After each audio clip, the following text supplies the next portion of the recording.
Alright guys, Epic here, and today I want to talk about the 1.3 patch notes that have come out and some unexpected changes that are coming which I thought you guys would want to know about.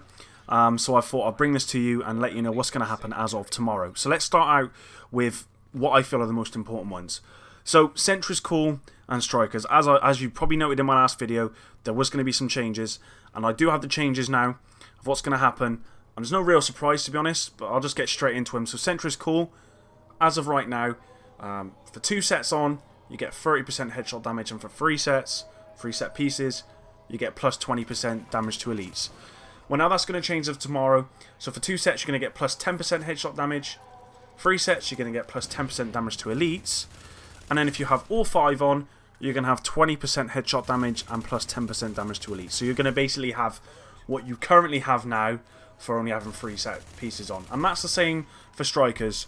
Okay, so in its current form, 2 sets you get plus 20% enemy armor damage, 3 sets you get plus 50% critical hit damage. As of tomorrow, 2 sets you get plus 10% enemy armor damage, 3 sets plus 20% critical hit damage, and then if you have all 5 on, you get plus 10% enemy armor damage and plus 30% critical hit damage. Now I know a lot of people out there are going to be very angry with the changes, but you know, we can't change them now. It's going to happen, so just grind your asses off for some new gear.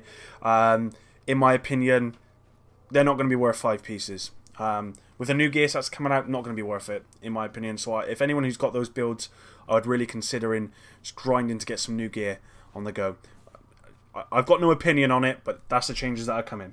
So some other changes I want to talk about is the stash size. Okay, now they did mention a long while ago in a state of the game that the stash size was going to increase. It was something we've been asking for, but I never thought they would make a change in the new 1.3 update, because it's not been mentioned at any point that I've seen. But apparently the player stash size has been increased to 70 total slots, which is amazing, because at the moment it's only at 30, and a lot of the time I have to delete gear, run back to my stash to empty it after I'm in the dark zone for 20 minutes. You know, it's annoying. But now I'm going to have to keep twice as much, because there is more than double in total slots for your stash size. So really happy with the changes they're making there. Now, as well, I want to talk about to you guys is the high-end division tech in the game. So, if you've been playing the game from the beginning, you'll know that division tech was really hard to get. High-end division tech, sorry, was really hard to get at one point, but you needed it in order to craft weapons and whatnot. And then they made a change, and division tech was pretty much everywhere. You know, I'm flipping showering and having baths in division tech. It's crazy. So now I currently have about 800 division tech, and I'm sure people have thousands upon thousands of it. So I'm sure, like everyone, had the same idea. Why can't we change division tech into high-end crafting materials? Because I struggle with materials personally. I run solo most of the time, and I normally get jacked. So what they're going to do is you're now going to be able to convert free high-end division tech into any high-end crafting material. So I am very happy with that. It means that I can run in the dark zone just collecting division tech, and I can still get crafting materials. So even if I do get jacked, it don't matter because I got high-end division tech. So fuck you. No, seriously, that's an amazing change. Really happy that they're doing that. I want to talk as well to you guys about the Dark Zone.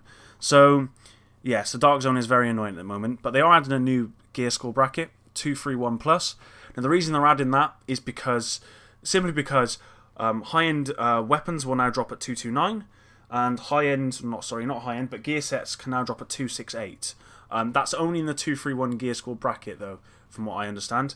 So, in regards to the changes to the gear score bracket of 231, there's going to be changes to the NPCs in them, and they're certainly going to be harder. So, DZ01 and 02, you're looking at level 33 NPCs, 3 to 4, level 34, and 5 to 6, level 35. So, I don't know about you, the level 35 enemies is going to be crazy. When you get those cleaners coming out, it's not going to be fun. So, you're definitely going to have to run in there with a team. So, yeah, that's the changes coming to the Dark Zone. And I also want to talk about weapon recalibration. I mentioned in my last video what they're going to use. So from what I can tell, recalibrating a weapon will require a weapon kit and Phoenix credits. Okay, so weapon kits I believe can be acquired through drops in the game, or they can be crafted. I assume they're going to be crafted with materials. But you know, as I said, Phoenix credits. It gives something else for Phoenix credits. I've had 2,000 Phoenix credits for so long. It's nice to be able to use them again. So I'm going to be able to use those on weapon kits, and then I'm going to be able to use them to recalibrate my weapon. Another thing I want to mention as well is the new gear set that's coming out. This gear set is called AlphaBridge. I don't know what talents you get with this. It reads, take advantage of all your equipped weapon talents with this powerful set. I assume from that, if you get all 4 pieces, it'll unlock all your weapon talents. I assume that will be without even if you haven't got the firearm, stamina, or electronics required for it, it'll just unlock them anyway. So, depending on what other perks you get with it, I don't know if that's going to be a viable gear set, but we'll just wait and see about that one. Anyway, guys, those are the main points I wanted to bring. Very excited with those changes. Completely unexpected, in my opinion. If you want to see the full patch notes, please see the link below, because that'll have everything on it. Or you can just check out some of my previous videos where I've talked about some updates that are coming out. Hope you guys are excited like I am. Thank you for joining me today, and I'll see you in the next video, guys. Peace.